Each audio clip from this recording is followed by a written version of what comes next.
All right, thanks for tuning in again today. Day before your spring break. Woohoo! Today we're going to talk about graphing quadratics in standard form again, except for this time we're going to have a not equal to 1. What does that mean? Well, there we are. When you have that y equals ax squared plus bx plus c, that's standard form of your quadratic, means that this number out front is going to not be equal to 1, meaning that you're going to have to factor out some number when you're factoring and turning this into intercept form. And remember that when you have absolute value of a greater than 0, this makes your, just draw a little arrow, makes your parabola narrower. Ooh, I had to remember there. More narrow. When you have absolute value of a less than 0, then this is going to make your parabola wider. Okay.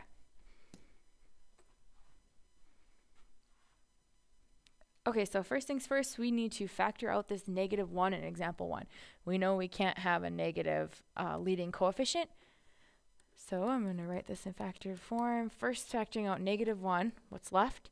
-1 times x squared gives us -1x squared. Negative times a negative is going to give us a positive, and I'm going to have the same. -1 times -2x gives us positive 2x. Negative times a negative again gives us a positive, and this one is 15. Okay, I'm going to keep on factoring. F of x equals, leave that -1 out front. We don't want to mess with that. We don't want to forget it. There's my parentheses. I'm going to start with x in both. Both signs are negative, so I'm going to have 1 negative and 1 positive, because I know a negative times a negative is going to give me, or negative times a positive is going to give me a negative last term. Okay, let's think of two numbers that multiply to -15 and add to -2. Well, 5 and 3, and 5 times 3 is 15, and 5 minus 3 is 2. I need the bigger number negative because my middle term is negative. So 5 has to be negative and 3 has to be positive. All right. Since our leading coefficient here is -1, this parabola is actually going to open down, which means it's going to be a little frowny face. Okay, so when I set my factor form equal to 0 and solve for the zeros or the roots or the y-intercepts or the solutions, I'm going to get 5 and -3. Okay, if I average those two together, 5 plus -3 is 2, divided by 2 is 1. There's my axis of symmetry.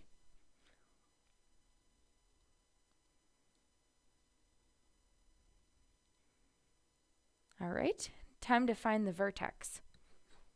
I know that the x-coordinate is going to be 1. I've got to solve for what my y-coordinate is. Well, when I plug in to my factored form, y, same thing as f of x, is going to equal -1 times 1 minus 5 times 1 plus 3. Excuse me, all I'm doing here is plugging in 1 for x and solving. Okay, so I get -1 times 1 minus 5 is -4. 1 plus 3 is 4. -1 times -4 is 4. 4 times 4 is 16. So my vertex point is going to be at 1, 16. All right, let's do some graphing here. I'm going to first graph my axis of symmetry here at 1. And with the y-coordinate so large, I'm going to have to change my scale here. So let's go up by 2's.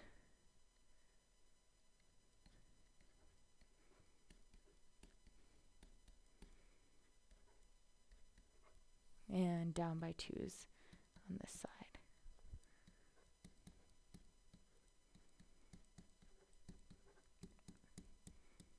Okay. So let's go ahead and graph. I've got zeros at 1, 2, 3, 4, 5, and 1, 2, -3. I've got a vertex point at 1 and +16. Yep, and when I connect these, I'm definitely going to have a frowny face. Okay, I know I need my y-intercept, so I'm going to plug in 0 and solve for y. Okay, y equals -1 times 0 minus 5, just plugging 0 in for x in my factored form, times 0 plus 3. Simplify, -1 times -5 times 3. -1 times -5 is 15. Oh, sorry, is 5 times 3 is 15. I'm jumping ahead. Okay, I know I'm going to have another point with a y-intercept of, or y-coordinate of 15. So first I'm going to graph the intercept, 0 and between 14 and 16, and then just opposite that. This is 1 away. I'm going 1 away on this side. So I'm at 1, 2, x-coordinate of 2. I need 2 more points. Let's go ahead and do -1, -2, -3, -4 for x, or x-coordinate. When x is -4, we have -1 times -4 minus 5, just plugging in -4 for x, times -4 plus 3. Okay, this is -1 times -4 minus 5 is -9. I'm actually going to use parentheses. Times -4 plus 3 is -1. Negative times a negative times a negative is going to give us a positive, or -9. Okay, so at -4, our y-coordinate is -9. I know with a reflection over the axis of symmetry, I'm going to have another y-coordinate of -9. Okay, let's see, 1, 2, 3, -4, and all the way down to -9. We are 1, 2, 3, 4 spaces away from, oops, 5 spaces away from our axis of symmetry. So I'm going to go 5 spaces away in the other direction. Same height. 1, 2, 3, 4, 5. Brings me to 1, 2, 3, 4, 5, 6 for an x-coordinate. Okay, now I can draw our lovely little graph. And I can write what my y-intercept is, which is way up here at 15. So my y-intercept is 15.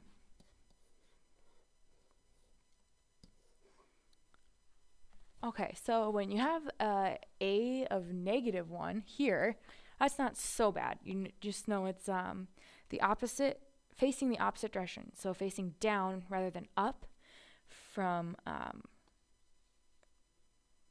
what your other parabola would be if it was positive. So let's do one that's a little bit more challenging.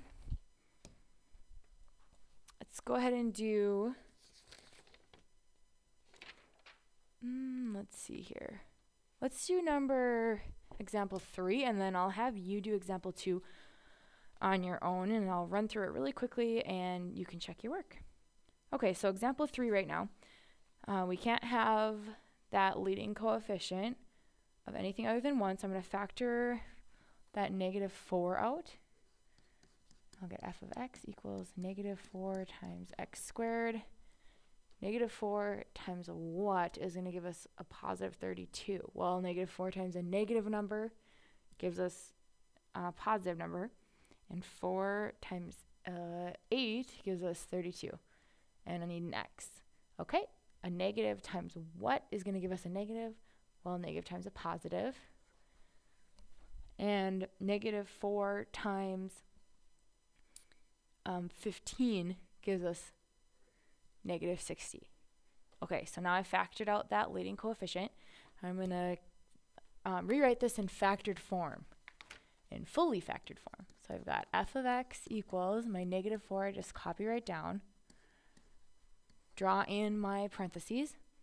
Okay, starting with x squared, so I'm going to have an x and an x. I have a negative middle term and a positive last term, so I know my signs are both going to have to be negative. Okay, and if I think of two numbers that multiply to 15 and add to negative 8, I can only think of 5 and 3. So I'm going to have x minus 5 and x minus 3. All right, once again, we have a negative leading coefficient. So then we know this is going to open down. When a is negative, it opens down. When I set my factored form equal to 0 to solve for the solutions, or the intercepts, I ignore this negative 4. Negative 4 is never going to be able to equal 0. So I'm just going to ignore that. But x minus 5 will equal 0 when x is 5. And x minus 3 will equal 0 when x is 3. So those are my two solutions. 5 plus 3, I'm trying to solve for my axis of symmetry now. 5 plus 3 is 8. 8 divided by 2 gives us 4. So I have an axis of symmetry at x equals 4, that vertical line. Okay, so now I need to find out what my vertex point is. Well, I know my x coordinate has to be 4 because my vertex always lies on my axis of symmetry. Now we need to solve for what our y coordinate is going to be. Y is going to equal, and I just plug in this x coordinate to our factored form. So negative 4 times, not x, but 4 minus 5 times 4 minus 3. Okay, I get negative 4 times 4 minus 5 is negative 1, times 4 minus 3 is 1. A negative 4 times a negative 1 is 4, times 1 is still 4. Okay, so this vertex point's at 4, 4. All right, let's go ahead and graph some of these points here. Okay, let's draw our axis of symmetry first. It's at 1, 2, 3, and 4. There it is. All right, let's put in our solutions. One at 5 and one at 3.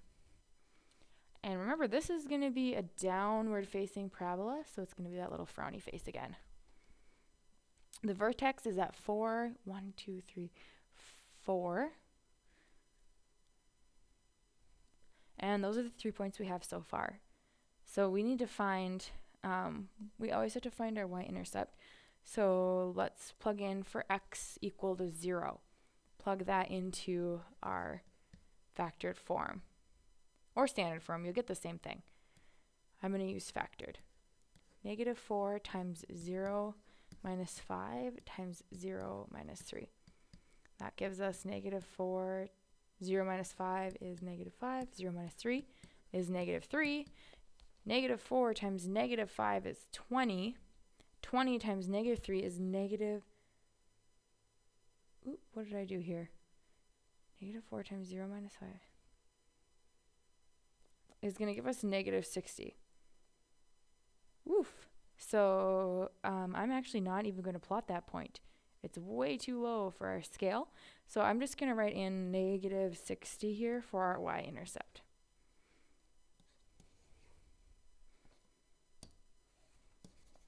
So let's find a different point that's maybe on the graph. Let's plug in for when x is 2, closer to our roots. All right, so when x is 2, y will be negative 4 times, just plugging in 2 for x here, same place we plugged in 0. 2 minus 5 times 2 minus 3. Negative 4 times 2 minus 5 is negative 3. 2 minus 3 is negative 1. Negative 4 times negative 3 is 12. 12 times negative 1 is negative 12. Okay, I'm going to plug that in for y. And I know I always have a point opposite that across the reflection, the axis of symmetry. So I'm going to have another y value at negative 12.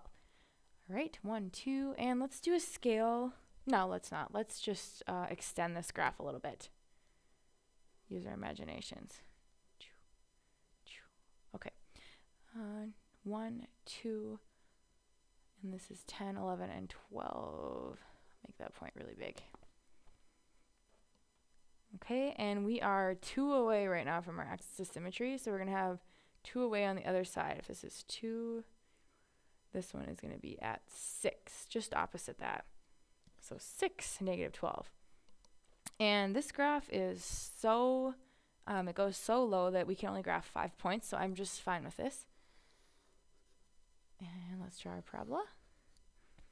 And there we have it. Remember that when you have an absolute value of a that's greater than 0, absolute value, so we're talking 4 is greater than 0. That means that this is going to be a wider graph than if our a was 1. So absolute value of 4 is greater than 0, so the graph is wider. Okay, so let's go back and you can do number 2, example 2.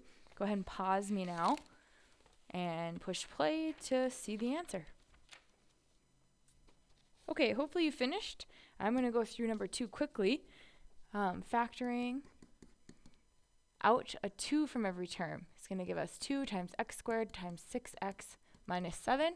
If I go ahead and write this in factored form, I'm running out of space here. I'm going to write it over here. 2 times x plus 7 minus 1. So this is going to open. It's a positive 2 for a leading coefficient. This one opens up. Our roots are negative 7 and positive 1. Axis of symmetry is going to be x equals 3. Vertex point, x equals negative 3. Our vertex point will have negative 3 for an x coordinate, and when we plug in for x and solve for y, we'll get 2 times negative 3 plus 7 is 4. Negative 3 minus 1 is negative 4, so we get negative 32. Okay, that's super low on our graph. So we're going to go by 4s on our y-axis. And I'm just going to write a few in. 4, 12, 20, I'm skipping even. 28, 36. Okay, same thing on this side. 4, 12, negative 12, negative 20, negative 28, negative 36. Okay, so let's graph first our axis of symmetry at negative 3. 1, 2, 3. There it is. Let's graph our y-intercepts at negative 7, 3, 4, 5, 6, 7, and 1. And our vertex at negative 3, let's see, negative 32. Okay, when I solved for my table of values, I got 0, negative 14, and the opposite of that would be negative 6, negative 14. And then I picked 3, and I got 40, which is way, way up there. And negative 9 gave me the other point at a height of 40. So I'm just going to copy right now. Here's my y-intercept at negative 14. And then I'm going to graph these 4 points. So I have 0, negative 14, which is halfway there. And opposite that, negative 6, negative 14. Okay, and then my points at 3, 40, which is going to be way at the top. 3 away, 3, 4, 5, 6 away, 1, 2, 3, 4, 5, 6 away at 40.